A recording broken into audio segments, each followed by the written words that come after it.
Hello to all the comic fans, Marvel geeks, and all the nerds in between. Welcome to another episode of Vigilante Vibes Podcast, where we talk all things Marvel, along with other fandoms, but without the toxicity that's taken up way too much space in each and every fandom. I'm your host, Megan Nicole, and we're here to have another episode of Elevating the Nerdy Voices of the Rainbow, where we lift up the voices of the LGBTQ plus communities. Today I have a very special guest. He's a fellow X-Men obsessed nerd. You may know him as Gay of X. Please welcome Miguel. Hi, thank you for having me, Megan. Thank you for coming on. It's so nice to actually meet you. I've seen your stuff on Blue Sky for a while now, and I'm a big fan. Oh, thank you, thank you. Likewise. I love that you make an effort to include everybody in what you're doing.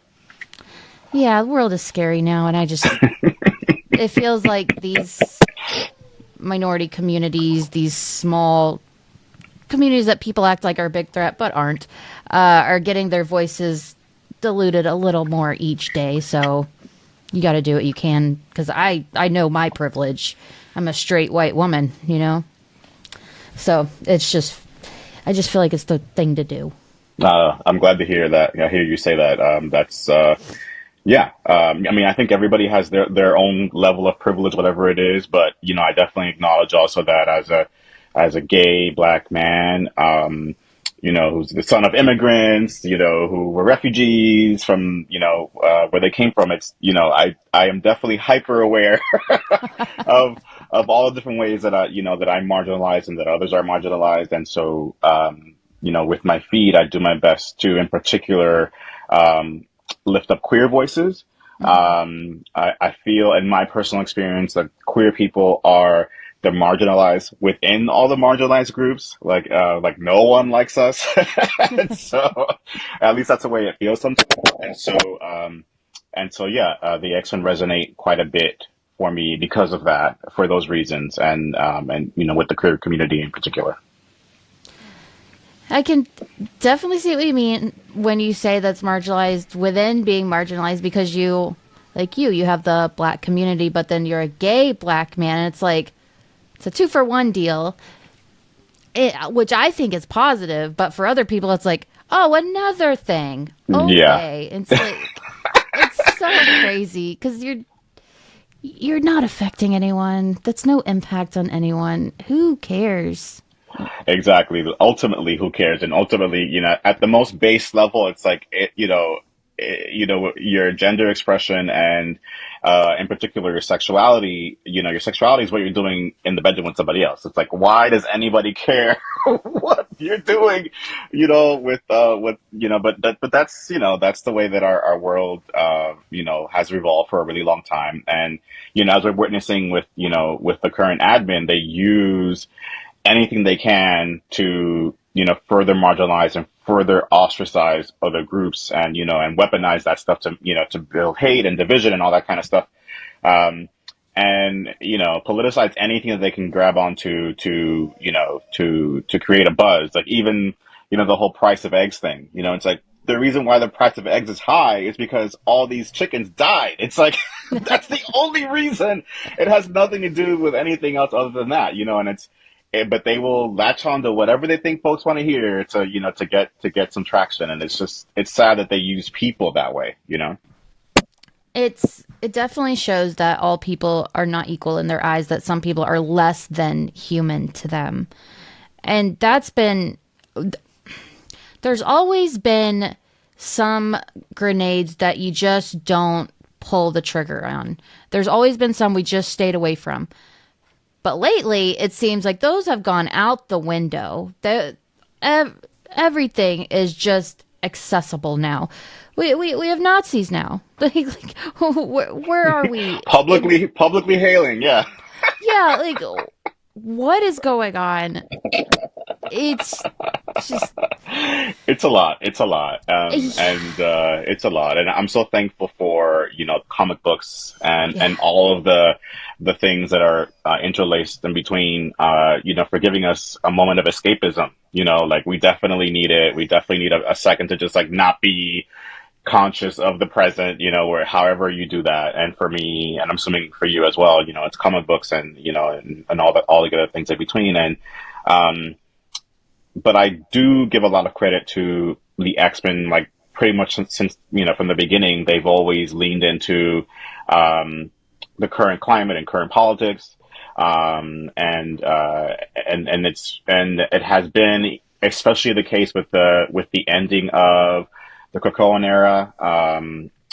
They went through quite a bit against this group Orcus. I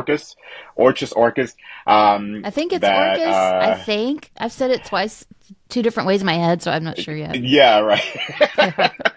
Well, that group, they represent basically a fascist kind of Nazi vibe, and they just went in and wanted to get rid of all the mutants. And the way that the writers approached that was to show the mutants that were left after they were all massacred. A lot of them were massacred, showing them basically resisting, in every single way possible. And as that event was happening, Trump was running.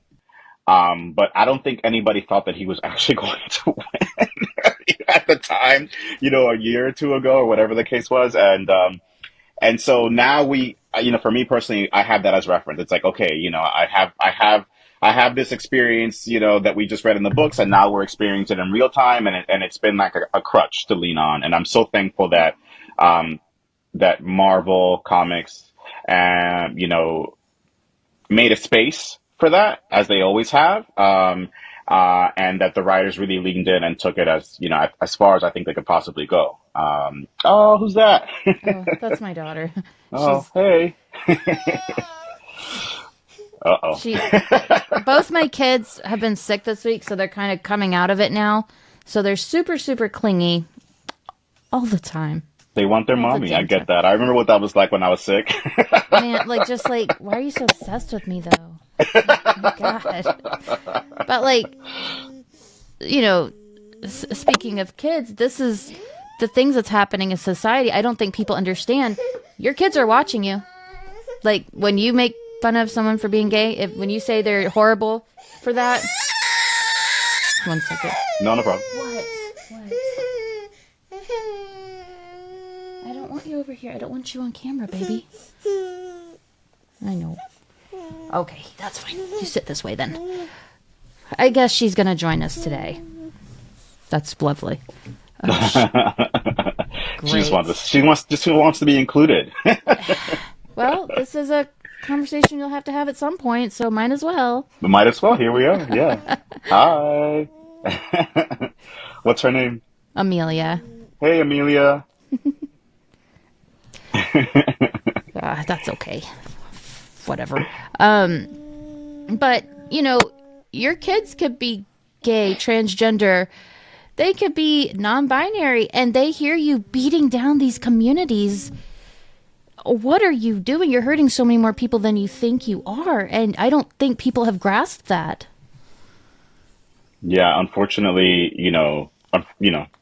bigotry is linked to ignorance, unfortunately, really, really strongly. It's like pretty much the same thing as far as I'm concerned. And, and so, if you walk around that oblivious and ignorant to reality, you're not even thinking about the fact that your kids might be part of the communities that you're bashing. You're just thinking, you're assuming that everyone is just like you, and it's just like, it's like, it's such an awful, I think in general, when people generalize other people, it's, any group, it's awful, but just assume that everyone in your family, everyone in your town, everyone in your church, everyone at your work thinks exactly like you do. It's just like, wow, like that's at the most basic level. Like how do you walk around like that? And so I think that's what gives a lot of folks, I guess, whatever, the liberty or the freedom to be so hateful is to assume that everyone is going to agree with what they're saying, or that everyone does. And it's just like, really, bro? Really, ma'am? It's entitlement. Yes, that's the word. You think you're that important. You think you're that good in life, that other people should be like you. And it's like, at the end of the day, though, you're kind of trash. Like, just a walking dumpster fire. I don't understand. Yeah. You know, and I get that not everybody agrees, you know, and that's fine. I don't expect you to be like me. Like that's the point. It's like we're all different, and you know, we're similar, but we're all different. And you know, I don't expect anyone to agree, but you know, at least be aware enough to say, you know, we all exist and we all have the right to exist and we should all have a space, whether I agree with what you're doing or not, you know? And that's like, you know, that's just like base level respect. It's like, it's like, yeah, It it's funny because it does match the plot lines, the multiple plot lines of the new NYX comic series so well. They're like, we just want to be here. We don't even have to engage. We don't have to talk. I'm not trying to make you see that I'm just like you, or not trying to make you accept me. Just leave me alone. just leave me alone. Just mind your business. It's just so basic. Like, these communities aren't asking you to go to pride parades. They're not asking you to do any of these things. Just shut up. Just leave them Just alone. yes, yes, and yeah, and I'm so glad that you know that you brought up NYX. It's such a good book, and you know it really brings everything that you just said and everything we've been discussing into a really contemporary, like present lens. Um, Especially it being you know placed in a metropolis, really metropolis city like New York, and you know the cast of characters being people who are probably like in their teens to like you know 20s 30s and um I think you know it makes what's happening very real and very relevant, and I especially love that that what they did with that book is try to show that it's possible to create community even in the middle of you know all of that sort of chaos and hate. You know I really appreciated that, like the two examples that I'm recalling are you know the mutants who are visibly, you know, presenting mutants, and they, you know, did their thing, and they went underground like the Morlocks traditionally did. And I think there was a there was a hate crime against a queer mutant, and they came up and said, you know, we should take up space, you know, to represent or to stand up for this person who was you know who was killed, and then most recently with one of the other characters. Uh, where they created an NYX community within the community center, and that's where everybody's hanging out and like and seeking community and supporting each other. Um, and I thought those two examples were really great and really strong to present to any of the readers that might be picking it up. Yeah, I completely agree. It started off so strong, and it kept that energy going the entire time. And it's still going. There's a new one coming out this week that's starting, I believe that's going to start doing the crossover for X Manhunt for Charles Xavier. Charles, oh Charles, I think Charles is a villain, and I yes, think not enough people accept that fact. So, first of all, you're grooming kids. Like, you're just plucking them out of malls, letting them live with you to make them your own little army. And like, no one thinks anything about this. No one says any. He's one adult with all these little kids who have no control of their emotions over their powers, right, and he has right, cerebro. He could just see anything at any exactly, time. Like, exactly. creep. Yeah, exactly. And you know, and it's and you know a lot, you know, over the many years that you know that book's been being written, you know, it's come up more than once that people think that he's all like this really good guy who's like altruistic and doing the best, and then it shows that oh, he's actually been manipulating everybody, you know, low key, you know, in the background, and you didn't even realize that he was, you know, shifting your thoughts or your actions or anything, and so. I think because he has this facade of like somebody who's trying to unify everyone, that's really what on the surface what we all lean on and we have leaned on, especially if you've been reading the book as a kid. But you know, it's also been proven that he's shady. You know, he's Yeah. manipulative and he's you know, and he doesn't always have the best intentions at heart. And so yes, he is definitely a villain. And I think he's the scariest kind of villain. He's the kind that pretends to be a good guy and he's actually not. And maybe he even thinks he's a good guy, which is even worse, but he's actually not. So, Well, yeah. I think most villains look at themselves and think they're doing the right thing. Like, even they see the other side and they're like, oh, they're just wrong. I'm right. So I'm Yes. the hero here. I think Magneto is an interesting example of someone who knows what he's doing probably isn't the right thing, but in his head he's like, they'll see it's right. In Hmm. the end, it's the right way to go. Right. Professor X, dude, like, I agree with you. He's the worst kind of villain because he thinks he's right, like most villains, but he makes you think he's right too. He can manipulate you. He puts you in this vulnerable position that you don't even know you're in at that point. Yeah, absolutely, absolutely. It's fun. You were mentioning earlier, regarding how he's, recruited all these like, marginalized kids who don't have anywhere to go, blah blah blah, et cetera, come from broken families, and that's unfortunately, how a lot of, these militant groups recruit. They recruit, and gangs for that matter, organized crime. They recruit like these really really young kids who like have nowhere to go and no one to look after them. And they're like, oh, perfect, pick these kids up and like, get them to do, whatever we want. And that's pretty much what Charles has done, from the get go. And it's just like a reframing of that, right? It's like, well, look at it from this perspective. Like, yeah, those kids didn't have anywhere to go, but it's what he's offering really the best thing for them. Um, and it's been touched on a little bit here and there throughout all the years, but within the Krakoan era, it was really with some of the spin-off books, there were lots of crews of mutants who were like, I'm not down. Like, I am not down with what he's trying to sell. Some of them weren't even down with Krakoa. They were like, no, I don't want to be island off. I want my life here the way that it is. I want to fight for my life as it is, which I think what was great about seeing that was the fact that, we should all have choice. And, regardless of what that is, we should all have choice and we should all be able to, to live life as we see fit. Um, Even if you are deciding to put yourself in danger, that's your choice. It's like you should have that choice. So yeah, I appreciate what you're saying, and yeah, Charles is a creep.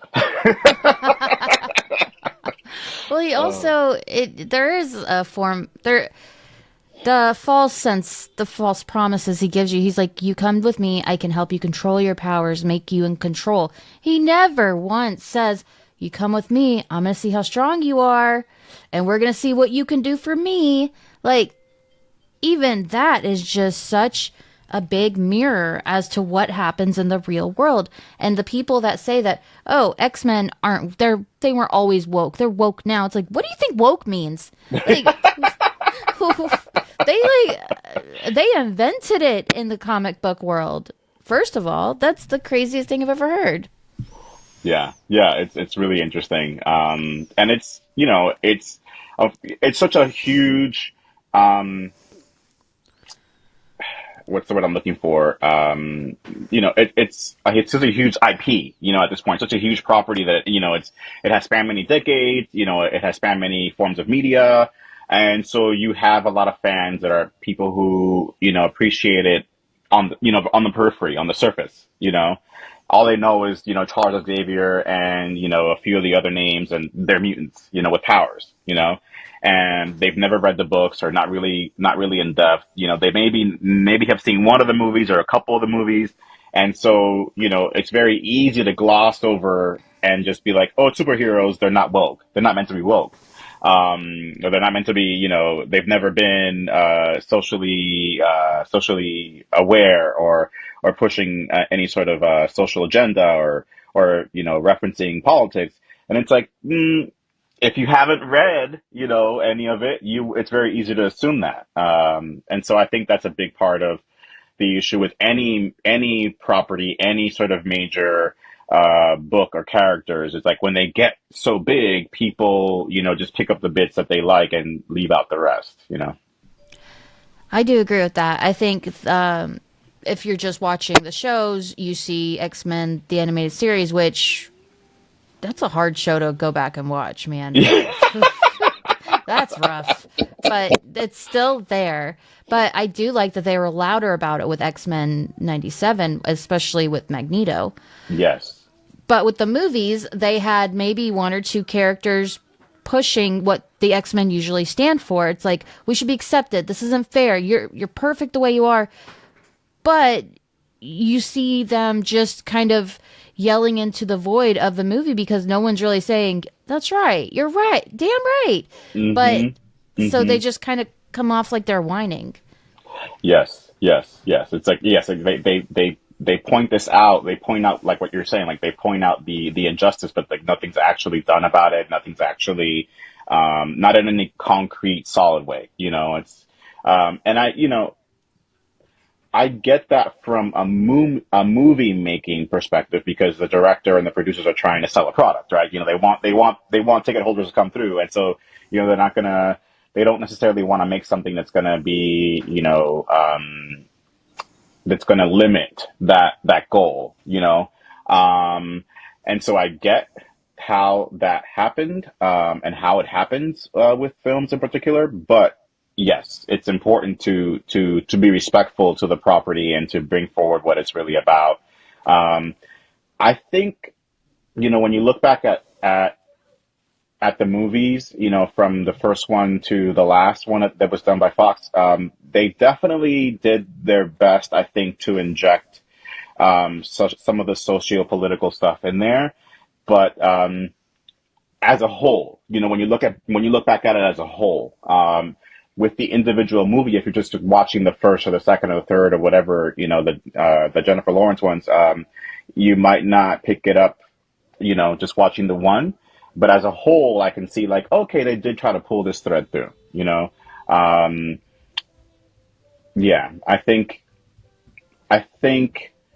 you definitely have to have a certain level of social awareness to pick up on it and to really get what the reference is and to say, okay, this is referencing prejudice. This is referencing homophobia. This is referencing, racism. This is referencing sexism. But it's there. If you care about any of those things, you care about representation. It's definitely there. I agree. You do have to kind of look for it. Like you said, the thread is always pulled through. But if you're watching it just to, oh, X-Men with powers, let's watch that, you'll also find that too. But it's like, they didn't just come from nowhere. Right. It's like, Exactly. that Exactly. just, it's just interesting to me how people like to pick and choose, but it's like, It's just, there. Yeah. yeah, you can't just Like the ignore what they were built on. Yeah, even in the first one, like the government was trying to, shut mutants down and create laws to like have them all basically, be prisoners. It's just like, how do you not pick up on that? It's like that happens in real life all the time. It's happening right now still, 20, 30 years later. It's like, yeah, it's really interesting how people, pick and choose. I'm so curious about, I'm looking at your awesome wall and I'm looking at your sweatshirt and everything you got going on back there. How did you get into comics? Like, what was the thing that pulled you in? Oh gosh. Probably X-Men. The Yeah. X-Men, the animated series, and then I never really lived by a comic book store. We were a military family, so we constantly moved. There are no comic book stores on bases, so there's nothing. Then I lived overseas. There was nothing. So I actually got into the comics pretty late in life. But once you dive in, once you start understanding what's going on, like you start off with a number one installment of something, you're like, I'm in. I'm done. I am here to stay. Yeah, Yeah. yeah, yeah. No, it's totally true. It's like once you get sucked in, you're like, oh, and then there's all these. If you're really into what you just read, then you have to like pick up all the references. Like, okay, what are they talking about on this page, and what's that bubble with the issue number 57? Like, I've got to go figure that out, and like, it's really well done, for you to like, get intrigued and pull other books, which I think is, it's a great thing. I also think there's like kind of no one wants to admit it, but I'll admit it. There's this little hierarchy in your head when you're like, I know more than you. So you read the comics and you're like, I know exactly what they're talking. I know they're going to do that movie. I know what that references. I know more than everyone. No one wants to admit it, but it's there and it's okay. Yeah, it's true. It's true. It's true. Like, especially on social media, because we can see it, we can read it. Yeah. It's sitting there. You see, how, somebody might post something and, there's always, which I've definitely done it, like, I'm like, oh, that's about this and this and this. And here's, where it happened. And here's like here's maybe like a screenshot of the event or whatever. And, you know, I know why I do it. It's like I'm so giddy. I want to share something I think is really Yes. cool. You're just But there, excited. I'm excited. But I also do catch myself sometimes being like, bro, you're just showing off. you just, you're just showing off. Like, don't be annoying. Just let folks discover stuff on their own. But yeah, it is. You're true. It's like this little bit of like, oh yeah, I've got one on you. Yeah, it's not meant in a malicious way. Sometimes you're just excited. Like Hmm. when someone brings up a topic and you're just meeting them for the first time and you're like, I actually know things about this. Like I bring something to the table here. I am excited to know more. And it's like X-Men, it's basically an endless thing. Like anyone that says that they've read every single X-Men comic, you won. You won life. You can just stop now. I'll never get there, but like that's Yeah. amazing. Yeah. So you're always constantly learning. Yeah, it's a constant learning thing. I've been reading the book since I was probably like 10, 9 or 10, and I'm always discovering something that I didn't know. Like there's Yeah. always something, some issue, some weird fact, something that I didn't know, and it's awesome. It's like an entire, world where you can just literally get lost. And I really appreciate that about all the books, and all the stories that I've, been done, since the 60s. Like it's so, so, so great. Yeah, and it gets me through. Like I was lapsed on the books for a long, long time, and 2020 happened. We didn't have anywhere to go. We were all stranded and stuck at home, and my brain just went right to it. It's like, okay, well, let's do this, and I'm so thankful that the books have maintained. Excuse me. Sorry. My kids have interrupted us like 50 times. You're fine. Yeah, I'm so thankful that the books have maintained for so long, and that there was enough there to get me to jump back in and be interested and be curious, and and want to be a part of it all again. And so here I am. I'm completely collecting and addicted. All these years later. So what got you into it originally? Like, was it the social agenda they put out, or was it, oh my god, powers, this is so fun? Because that was me. Yeah, that was totally me. I remember exactly. We were in this open air market. I was with my mom, and we were just walking around, and someone had a comic book booth, and they had the books, and they had figures, and they had some of the cards. And my eyes, I saw some of the cards, and I just like they got this big, and I was like, oh my god, and I just begged my mom to buy them, and she did. And those cards break down the character and their powers, and a little bit of their backstory, and I just fell right in. And so then when I figured out that the cards, were referencing comic books, I was just like, and so I made my mom take me to the nearest comic book store, and I just, thankfully she was like, yeah, let's do it, and I was hooked. And so yeah, initially it was about powers, and it was about they're mutants, and oh my god, this wasn't they were born this way, like that's cool. Um, and then as I got older, and being a kid who is being raised by immigrants, and eventually figured out that I was gay, and was being bullied and all that kind of stuff. I was like, oh my God, like all this stuff that I'm going through is happening in this book that I'm reading right now. And so I just really, really leaned in, and that's what made me, I think, a fan for life. I think that's great. And here you are now. Yeah, right. Yeah, like I Still love babbling that. about it. Yeah. Yeah, how can you not? It's such a vast world of so many different themes that everyone can find something to relate to in some way. There's no way you can't. Yeah, absolutely, and that's the magic of it. I think that exactly what you just said. No matter who you are, if you feel that you're different in any kind of way, you're represented in those books, and you should definitely pick it up. Absolutely. Well, this has been so much fun with you. I've loved Oh, getting to know you. You've been amazing. Can you tell our listeners where they can find you? yes, Blue Sky, Gay of X at Queers of X. That is where I'm at. That is the only place that I'm at, and so if you'd like, please definitely find me there. Cannot recommend his account enough. So definitely go check him out. Just check the show notes and you'll find a link to where you can find him very easily. Thank you for coming on. This has been great. You're welcome back anytime, obviously. Thank you, Meg. I appreciate it. You've been awesome. Oh, thank you. So that does it for this episode. Thank you for listening to this episode of Vigilante Vibes. Wherever you're listening, click that subscribe button so you don't miss any of my amazing guests or any future episode. Thanks for listening. Hope you enjoyed it. Have a marvelous night.